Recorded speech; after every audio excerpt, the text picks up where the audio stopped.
பத்திரிகை அண்ணன்கள் எல்லாருக்கும் வணக்கம். அதாவது எல்லாம் முத்துன கத்திரிக்காவை பற்றி ஒரு வார்த்தையை சொல்லணும் அப்படின்னு சொன்னாங்க. நான் பார்க்க போனால் இந்த படத்தில் நான் தான் பிஞ்சு கத்திரிக்காய். சாரி சார், எனக்கு அந்த சின்ன பையன் சொல்ல வந்தேன் சார். அது மட்டும் இல்லை, அதாவது கத்திரிக்காய் அப்படின்னோடனே எனக்கு என்ன ஞாபகம் வரும்னா, நான் வந்து ஒரு நாள் வந்து வீட்டில் இருந்தேன். வீட்டில் வந்து அப்பா அம்மா எல்லாம் வந்து ஊருக்கு போயிட்டாங்க. ஊருக்கு போன உடனே என்ன பண்ணேன், நான் வீட்டுக்கு ஷூட்டிங் முடிச்சுட்டு வந்தோடனே வீட்டில் யாரும் இல்லை, எங்கே இருக்கீங்கன்னு கேட்டால் நான் வந்து ஊருக்கு போயிட்டேன்ப்பா, அம்மா வீட்டில் என்னம்மா சாப்பாடு இருக்கேம்மா, சாப்பாடு இருக்குது, குழம்பு தான்ப்பா இல்லை அப்படின்னா. அப்படின்னா சரி ஓகேம்மா நான் பார்த்துக்கிறேன் அப்படின்னு சொல்லிட்டு நான் என்ன பண்ணேன், எனக்கு இந்த எண்ணெய் கத்திரிக்காய் வந்து எண்ணெய் ஊற்றி கத்திரிக்காய், இந்த கருவேப்பிலை கொத்தமல்லி இதெல்லாம் போட்டு தக்காளி எல்லாம் போட்டு எண்ணெய் கத்திரிக்காய் செய்வேன். ஸோ அதை நானே செஞ்சு சாப்பிடுவேன். ஸோ அதை வந்து நான் அன்றைக்கி வந்து செஞ்சு சாப்பிட்டதுக்கு திரும்ப இன்னொரு நாள் வந்து ஃபோன் பண்ணி அம்மா கிட்ட சொன்னேன், சாப்பிட்டியாப்பா அப்படின்னு சொல்லி கேட்டாங்க. சாப்பிட்டேம்மா. என்னப்பா சாப்பிட்டேன், நானே எண்ணெய் கத்திரிக்காய் செஞ்சு சாப்பிட்டேம்மா அப்படின்னு. அப்படியா, சரிப்பா சாப்பிட்டு தூங்குப்பா அப்படின்னா. அதுக்கப்புறம் இன்னொரு நாள் ஷூட்டிங் முடிச்சுட்டு வீட்டுக்கு வந்து அம்மா சீரியல் பார்த்துருந்தாங்க. இந்த பாலிமர் டிவிலலாம் நிறைய சீரியல் போடுறாங்களே, அந்த சீரியல் பார்த்துருக்கிறப்ப நான் அவங்ககிட்ட சொன்னேன்மா, இன்னும்மா சாப்பாடு இருக்காம்மா. சாப்பாடு இருக்குப்பா, குழம்பு தான் இல்லை அப்படின்னாங்க. அப்படியா, சரிம்மா ஏதாவது குழம்பு செய்யுமா, நீயே போய் எண்ணெய் கத்திரிக்காய் செஞ்சுக்கடா அப்படின்ட்டாங்க. ஸோ அது வந்து எனக்கு வந்து கத்திரிக்காய் அப்படின்னோட ஞாபகம் வர்றதுக்கு காரணமே வந்து நான் சமையல் செய்கிறது தான் எனக்கு ஞாபகம் வரும். ஏன்னா வந்து அவ்வளோ வந்து அனுபவப்பட்டிருக்கேன். ஸோ அது மட்டும் இல்லாமல் இன்றைக்கி வந்து இந்த முத்துன கத்திரிக்காய் அப்படிங்கிற இந்த ஆடியோ லான்ச்சில் வந்து அதாவது சூப்பர் ஸ்டார் வந்து ஒன்று சொல்லுவார்,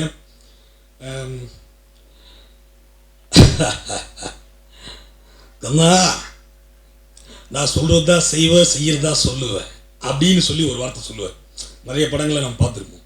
ஸோ அந்த மாதிரி சொல்கிறதையும் சரி செய்கிறதும் சரி செய்கிற குவாலிட்டி வந்து யாருக்காவது ஒருத்தருக்கு தான் இருக்கும். ஸோ அது வந்து லாஸ்ட் டைம் வந்து அலோனா போய் பேசுகிறேன்ல, எங்கள் சுந்தர்சி சார் வந்து என்ன சொன்னார்னா, இதே டீமோட வந்து நாங்கள் வந்து அடுத்து வந்து நான் ஒர்க் பண்ணுவேன் அப்படின்னு சொன்னார். அதே மாதிரி அன்றைக்கி சொன்னதை இன்றைக்கி வந்து கரெக்டாக அந்த டீமை வச்சு திரும்பவும் ஒர்க் பண்ணியிருக்காரு. Thank you sir. இந்த டீம் சார்பாக உங்கள்கிட்ட நான் ரொம்ப நன்றி சொல்லிக்கிறேன் சார்.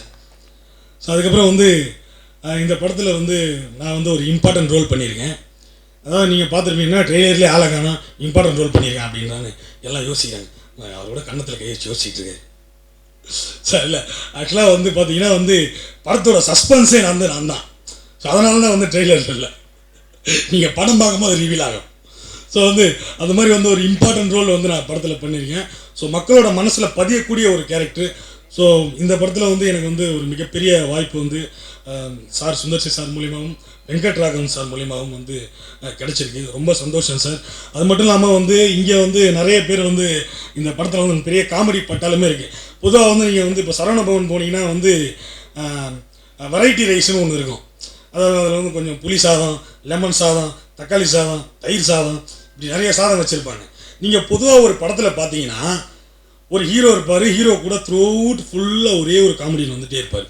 ஸோ அவரோட காமெடி வந்து யூஸ்வலாக படம் ஆரம்பித்தது முடிகிற வரைக்கும் அந்த காமெடி அப்படியே அந்த ஸ்கேல்லையே போகும். ஸோ நீங்கள் எல்லாம் நிறைய படத்தில் பார்த்துருக்கீங்க, வழக்கமாக தான் பண்ணுறாங்க. ஆனால் இந்த படத்தை பொறுத்த வரைக்கும் பார்த்தீங்கன்னா எல்லாருமே நிறைய காமெடி ஆக்டர்ஸ் இருக்காங்க. ஸோ எல்லாருமே ஒவ்வொரு வெரைட்டியாக ஒவ்வொரு ஜானரில் வந்து உங்களுக்கு வந்து அந்த காமெடியை வந்து நீங்கள் என்ஜாய் பண்ணி சிரிப்பீங்க. ஸோ அந்த அளவுக்கு வந்து படத்தில் வந்து காமெடி வந்து ஒர்க் அவுட் ஆகிருக்கு. ஸோ அப்புறம் வந்து டைரக்டர் சார் வெங்கட்ராகவன் சார் பற்றி சொல்லணும்னா, அவர் வந்து ரொம்ப ரொம்ப வந்து டெடிக்கேட்டிவாக ரொம்ப சின்சியராக வந்து ஒர்க் பண்ணுவார். ஏன்னா வந்து காலையில் வந்து 7 மணிக்கு ஷூட் ஸ்டார்ட் பண்ணால் கூட நைட் 2 மணி வரைக்கும் போவோம். ஸோ 2 மணி வரைக்கும் போகும்போது ஒரு தடவை இந்த மாதிரி ஷூட்டில் என்னாச்சுன்னா, இப்போ விடிவி சாரும் நானாக வந்து இந்த வேனில் தொங்கிட்டு வரா மாதிரி ஒரு சீனு நைட்டில். ஸோ அப்போ வந்து நைட்டு 2 ஆயிடுச்சு. அப்போ என்கிட்ட கேட்டார், டேய் ஒரு 1 மணி கேட்டார், எத்தனை மணி வரைக்கும்டா ஷூட்டிங் போவோம் அப்படின்னு. நான் ஒரு 2 மணி வரைக்கும் போவோம்னு நினைக்கிறேண்ணா. 2 மணி வரைக்கும் போவோமா, அப்போது நம்மளுக்கு மட்டும்தானே போகுது. ஆமாம் நம்மளுக்கு மட்டும்தானே, சரி நம்ம பர்சன் எடுத்தால் நல்லது தான் அப்படின்னு சொல்லிட்டு திருப்பி ஒரு 5 நிமிஷம் கழிச்சு, நான் ஒன்று காலையில் திருப்பி 7 மணிக்கெலாம் கூப்பிடுவாங்க அப்படின்னாரு. ஸோ வந்து அந்தளவுக்கு வந்து டெடிக்கேட்டிவாக வந்து வெங்கட்ராகவன் சார் வந்து ஒர்க் பண்ணுவாங்க. ஸோ அது மட்டும் இல்லாமல் வந்து படத்தில் வந்து பார்த்திங்கன்னா வந்து மியூசிக் வந்து ரொம்ப சூப்பராக செம்மையாக வந்திருக்கு. ஸோ அதுக்கப்புறம் வந்து எல்லோரும் கூட ஒர்க் பண்ண எல்லாருமே வந்து ரொம்ப அற்புதமாக, அதாவது கிவ் அண்ட் டேக்குன்னு சொல்லுவாங்களே, ஸோ அந்த மாதிரி வந்து ஈடு கொடுத்து, அதாவது ஒரு நியூ கமராக இருந்தாலும் சரி, புதுசாக ஏதாவது சின்ன ரோல் பண்ணுறவங்களா இருந்தாலும் சரி, ஸோ அவங்களுக்கும் வந்து ஏதாவது நீங்கள் ஏதாவது டைலாக் பேசுங்க அப்படின்ற மாதிரி சொல்லி நடிக்கக்கூடிய நடிகர்கள் தான் இங்கே இருக்காங்க. ஸோ ரொம்ப சந்தோஷமாக இருக்குது இந்த படத்தில் வந்து மறுபடியும் எனக்கு இந்த மிகப்பெரிய ஆப்பர்ச்சுனிட்டியை கொடுத்ததுக்கு ரொம்ப நன்றி சார். எல்லாரும் வந்து இந்த படத்தை போய் தேட்டரில் போய் பாருங்கள், டிவி சீட்டில் பார்த்துடாதீங்க. ஸோ முத்தின கத்திரிக்காய், டோன்ட் மிஸ் இட். நன்றி, வணக்கம். பத்திரிகை நண்பர்களுக்கு வணக்கம். இவங்க எடுத்ததுமே தப்பாக சொல்லிட்டாங்க. கத்திரிக்காவுக்கும் படத்துக்கு என்ன சம்மந்தப்படுத்தி ஒரு லைன் சொல்லுங்கன்னு சொல்கிறாங்க. கத்திரிக்காவை பற்றி சொல்லுங்கன்னதும் அந்த புலி ஏதோ வந்துட்டு 2 கத்திரிக்காய் வச்சு புருஷன் பொண்டாட்டி குடும்பமே நடத்தலான்னா சரி, அதெல்லாம் வேலைக்கு ஆகுமா? அப்புறம் அவன் சிங்கப்பூர் வந்து என்ன சொல்கிறான், நம்ம எண்ணெய் கத்திரிக்காய் செய்வாங்க, நாங்கள் சாப்பாடு இல்லைனாலும் எண்ணெய் கத்திரிக்காய் செய்வாங்க. கத்திரிக்காய்னா எனக்கு சமையல் செய்ய தான் ஞாபகம் வரும். அட போயினா படத்தை பற்றி சொல்லுங்களேன். இவ்வளோ பேர் வந்திருக்கிறாங்க வேலை வெட்டியெல்லாம் விட்டு, என்னத்தை சொல்கிறது. ஆனால் ஒன்று, எல்லாமே நம்ம ட்ரெய்லரில் மற்ற விஷயத்தில் நீங்கள் எல்லாம் பார்த்துருப்பீங்க. இது உண்மையிலே ஒரு அருமையான படம். ஏன்னா இது 6 மாதத்துக்கு முன்னாடியே சுந்தர்சி சார் கூப்பிட்டுட்டு என்ன வெள்ளி முங்கான்னு ஒரு படம் இருக்குது பார்த்தீங்களா? ஆமாம் சார், ரொம்ப நாள் முன்னாடி பார்த்தா ஒரு ஹிட்டான படம், அதை அப்படியே பண்ணலாங்க. Very beautiful idea sir. ஏன்னா அந்த ஹீரோ நீங்கள் தான் பண்ணுவோம். ஆமாம் அதுதான் பண்ணலான்னு இருக்கேன் அப்படின்னதும் எனக்கு டைரக்டர் தான் அப்படின்னா அப்புறம் அவரையும் பார்த்து பேசுகிறேன். அதுக்கப்புறமா அவரே உட்காந்து ரொம்ப இதில் ஒரு 3 மந்த்ஸாக நல்ல செதுக்கி செஞ்சுருக்கான்.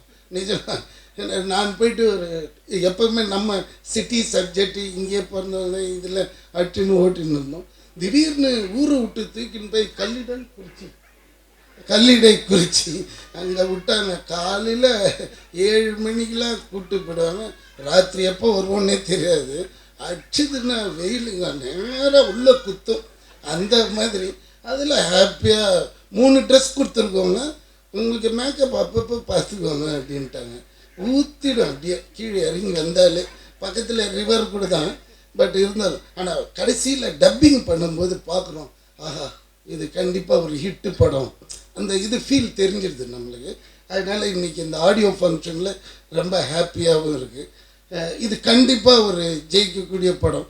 ஏன்னா அவர் சுந்தர்சி சாதாரணமாக ஒரு டைரக்டருக்கு வந்து சான்ஸிங் கொடுத்து 5 வருஷம் பொறுத்து இப்போ தான் நடிக்கிறாரு. ஸோ அவர் நடித்து இவ்வளோ ஆர்டிஸ்டிங்கில் போட்டு பியூட்டிஃபுல்லாக பண்ணியிருக்காங்க. 2 ஹவர்ஸ் போகிறதே தெரியாது, அந்த அளவுக்கு நல்லாயிருக்கும். ஹீரோயினும் சொல்ல தேவையில்ல, சிரிச்சாங்கனாலே அப்படியே முத்து சிரிப்பு தான் மனுஷங்களுக்கு. என்ன ஏன்னா நம்ம ஒரே மன உளைச்சலில் இருப்போம், இந்த மாதிரி மூஞ்சிங்களை பார்க்கும்போது அதுதான். எல்லா அனைவருக்கும் நன்றி.